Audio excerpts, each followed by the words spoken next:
एक शंकर नाम के भगत थे, बड़ी श्रद्धा विश्वास पूर्वक शालिग्राम भगवान की आराधना करते थे। गंडकी नदी के किनारे एक गांव था, वहां उनका जन्म हुआ था। ब्राह्मण कुल में जन्म हुआ, बड़े धर्म से चलते थे। पर ब्राह्मणों का क्या, तप ही धन होता है। तो एक जमींदार ठाकुर थे, वो उनको रोज सीधा देते और अपने मंदिर की सेवा में भी उनको, और एक पाठशाला खुलवाई थी संस्कृत की, तो कुछ अर्थ भी देते थे और गुरु की तरह उनको मानते थे शंकर भगत को।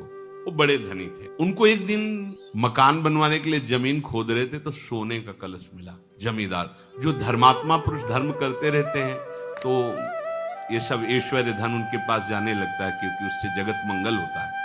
तो उन्होंने पंडित जी से पूछा, ये स्वर्ण मिला हुआ है, उस समय करोड़ों की लागत का। तो उन्होंने कहा कि आप भगवान सूर्य का मंदिर बनवाइए, कुछ हिस्से से अपने परिवार की और उन्नति के लिए रख लीजिए, पर उसका 1/3 हिस्सा मंदिर में लगवाए।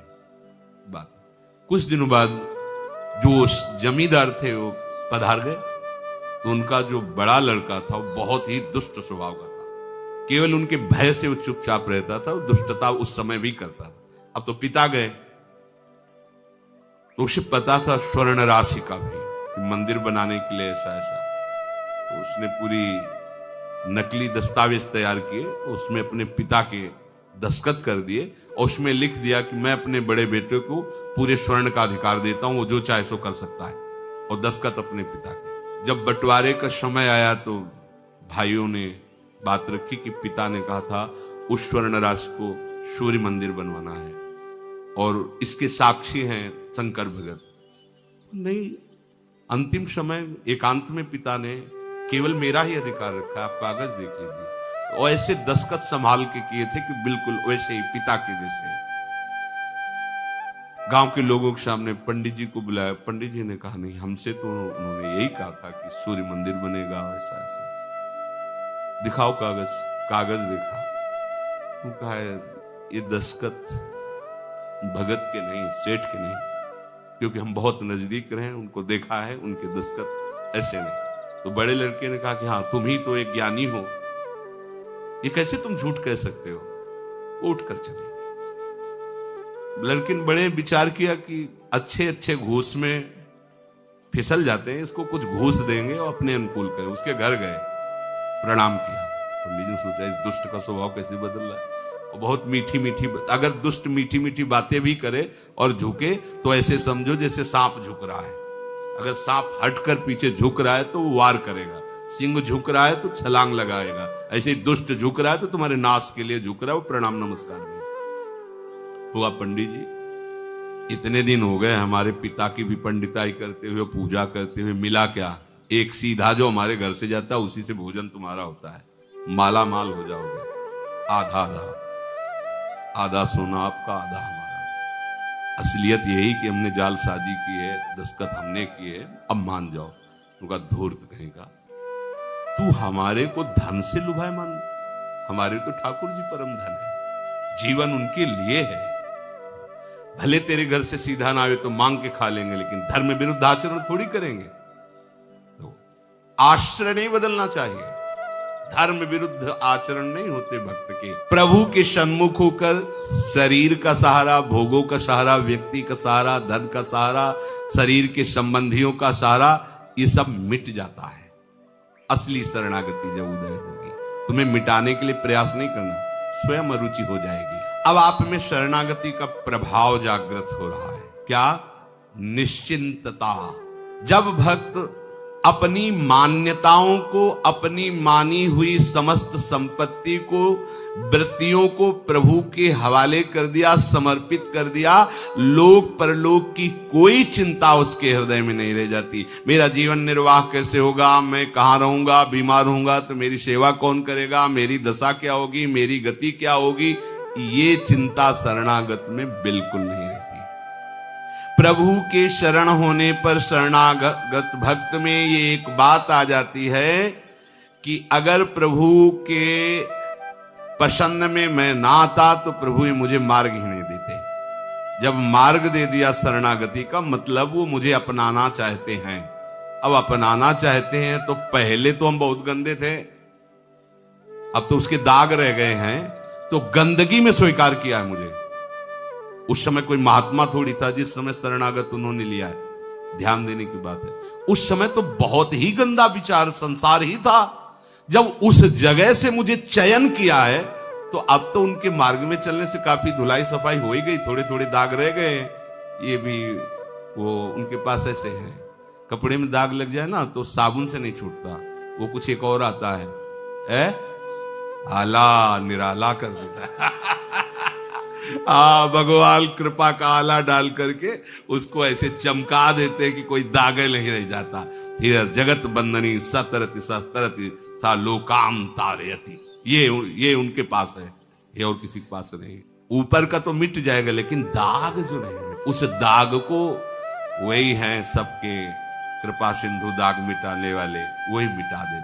चतुर्भुज दास जी कथा कह रहे थे, उन्होंने कहा कि दीक्षा जो ले लेता नया जन्म हो जाता है। तो संयोग वशात एक सेठ के यहाँ चोरी करके वो चोर भागा था और संत समाज देख करके उसमें छुप गया कि यहाँ राज कर्मचारी पकड़ेंगे नहीं। ऐसा ही हुआ, वो देखे सत्संग हो रहा, वो चले गए। यहाँ कैसे चोर बैठेगा, इतनी शांति कहाँ क्यों बैठ करके कथा, और कान में वो शब्द पड़ गए।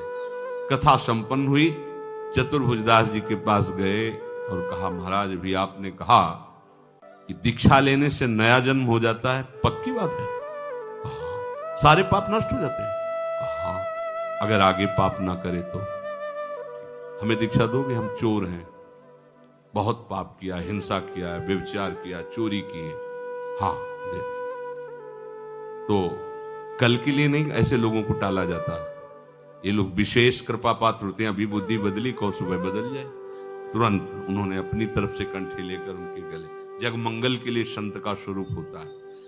उसने निश्चय किया कि अब इस जन्म में मैं पाप नहीं करूंगा। गुरु कृपा हो गई, मेरा नया जन्म हो गया। और शाम का समय अपना मुंडन करा के, तिलक लगा, कंठी बांध के, दीक्षा लेके दूसरे दिन टहल ही रहा था कि वही सेठ दे, अरे पहचान गए, ये तेरे बाल मुड़ाने से और कंठी तिलक बांधने से तू बच नहीं जाएगा। तुरंत उसको बंदी बनाया और राजा के सामने पेश किया। ये वैष्णव वेश धारण किए, ये वैष्णव नहीं, कल हमारी चोरी की थी। दृढ़ निष्ठा देखिए, स्वीकृति का सारा खेल है। उसने कहा महाराज इस जन्म में हमने चोरी नहीं की। बोले जन्म की क्या महाराज, हम कसम खा कहते हैं कल इसने हमारे यहाँ चोरी की। और वो जब दोनों सत्य पर अड़े तो उस समय, पुराने समय में सत्य की परीक्षा के लिए लीला की जाती थी कि हाथ में कोमल पीपल की एक पत्ती ऐसे रखे और कच्चे धागे से ऐसे लपेटा जाता था और उसके ऊपर जलता हुआ लोहे का लाल लाल फार रखा जाता। ना सूत झुलसेगा और ना वो पत्ता सिकुड़ेगा, और 7 कदम चल के उसे छोड़ दो। अगर वो झुलस गया या जल गए तो तुम झूठे हो। वो प्रयोग किया गया, उसके हाथ में रखा गया और कहता गुरुदेव ने कहा था कि दीक्षा के बाद नया जन्म होता है। इस जन्म में मैंने कोई पाप नहीं किया। और 7 कदम चला, फेंक दिया, खत्म, कुछ नहीं झुलसा।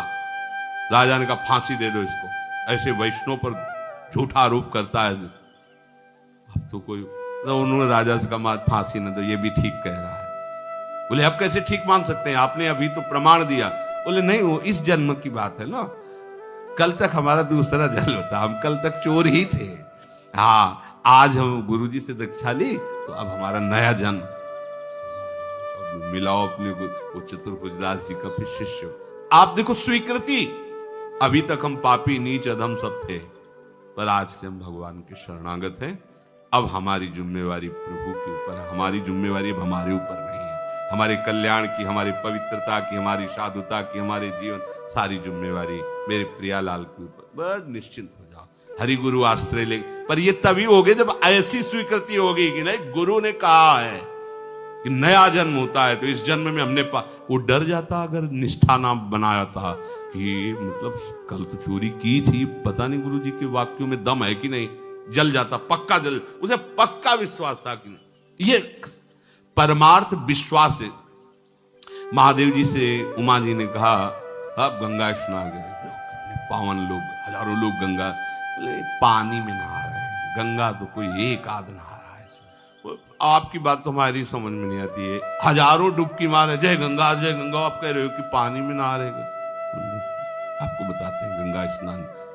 ऐसे साइड में फिसलन का सा रूप करके और गड्ढे में गिर गए, वयोवृद्ध का रूप रख के, और माता भगवती अपने रूप का शमन करके साधारण नारी की तरह, और जो गंगा नहा के निकल, भैया हमारे पति फिसल के गिर गए, हमारी सामर्थ्य नहीं कि उठा, थोड़ा आप हाथ लगा दोगे? तो कोई कोई तो क्या बुढ़ा, चले गए। कोई कोई लोटा जहां रखता तो बोले सुनो भैया, हमारे पति निष्पाप हैं, अगर तुम पापी हुई और छुआ तो भस्म हो जाओगे। बोले ओम करते आज जरे, कौन इस चक्कर में पड़े, चल दिए। प्रायः कोई एक भगवत स्मरण करते हुए आ रहे थे तो उठाने के लिए उनका, भैया सुनो हमारे पति निष्पाप हैं, यदि कोई भी पाप आपके अंदर है आप छुए तो भस्म हो जाएंगे। तो उनका, माता जी अभी संशय क्या, गंगा नहा के आ रहा हूं। गंगा स्नान से जीव तत्काल निष्पाप हो जाता है, तो अभी संशय है क्या? और उठाया महादेव जी को बाहर, और उनको भगवान ने फिर दर्शन दिया। गंगा किसने स्नान किया? हजारों में एक ने, नहीं सब पानी में डुबकी लगे। ये गंगा स्नान क्या हुआ? विश्वास, मैं गंगा स्नान करके आ, अरे मैंने गुरु दीक्षा ले ली है, अब हमारा जीवन कोई साधारण थोड़ी है, हम तो प्रभु के दास हैं, हम तो प्रियालाल के। ये ठसक, बोले कैसे हम प्रियालाल के हो सकते हैं, हमारा तो मन नहीं लगता, हमारे तो ये, हमारे तो वो। तो जब तुम्हें घसीटा गया था प्रियालाल ने, जब आपको चयन किया, वृंदावन बुलाया, तब आप बहुत अच्छे महात्मा थे क्या? आप वो सोचो, हम लोग कीचड़ में ही सने हुए थे, तब उन्होंने कृपा की। अब तो कई बार स्नान करवा के थोड़ा तो निखार आ ही रहा है, तो अब काहे को चिंता करते हुए अपनी, जब इतना धो दिया है तो फिर और वो आला वाला डाल के धो देंगे, बिल्कुल साफ कर देंगे। आप निश्चिंत रहिए, शरणागत। उनका हमारे प्रभु सर्व समर्थ है, मैं उनका शरण भाव स्वीकार किए हूं, मुझे किसी धन आदि की अधर्म पूर्वक जरूरत नहीं। तो उनका हमारे पास और भी हथकंडे हैं वो आपको मनाने के लिए, वो ना अपनाना पड़े तो बोले तुम हमें धमकी देते हो। अरे जिनसे काल डरता है उन हम भगवान की शरण में जा, तुझे जो कुछ करना है कर, जाके चला गया। अब उनका समय था कि मध्याह्न के बाद जाते, सरोवर में स्नान करते, मंदिर में पूजा में जाते, और अंधेरा होने पर वापस होते। शंकर भगत वापस आ रहे थे अंधेरे में, और एक करौली चाकू खोस करके गया और कहा अब मान लो मेरी बात, अंधेरा है कोई है नहीं, मेरी बात मान लो, अब भी कह रहा हूं आधा स्वर्ण तुम्हें दे देंगे, बात मेरी मान लो, नहीं तो तुम्हें जान से हाथ धोना पड़ेगा। बोले हमने तो पहले ही हाथ धो रखे हैं जान से, हमने अपनी जान तो प्रभु को समर्पित कर दी, तुझे जो भावे कर, अधर्म में कदम नहीं रख सकते। उसने चाकू ली, छाती पे पेट पे वार किया चाकू से, वो बस भगवान का स्मरण करते हुए गिर पड़े, वो तो भगा। जे ही गिरे स्वेग जैसे कोई दिव्य देश में आ गए हो। देखा सामने सुंदर अद्भुत अद्भुत लताएं हैं, एक कनक भवन है, उसकी भावना शालिग्राम की भगवान राम के प्रति।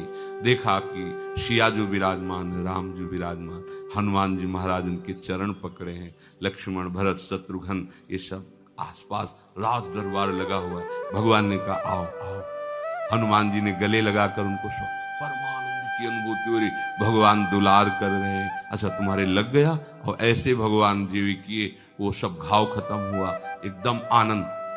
अभी तुम जाओ, अभी तुम जाओ, तुम्हारे द्वारा भक्ति का विस्तार होगा, धर्म की स्थापना होगी, और ये मेरा ही कार्य है। जब ऐसा कहकर भगवान ने दुलार करके आंख खोली उनको, जैसे सो के जगह, ऐसा लगा मानो स्वप्न में वो घटना हुई थी। ऐसे देखा कोई घाव नहीं, कोई कष्ट नहीं, चल पड़े। और आगे जब गए तो खून की उल्टी करते हुए वो पड़ा था जिसने चाकू मारी थी।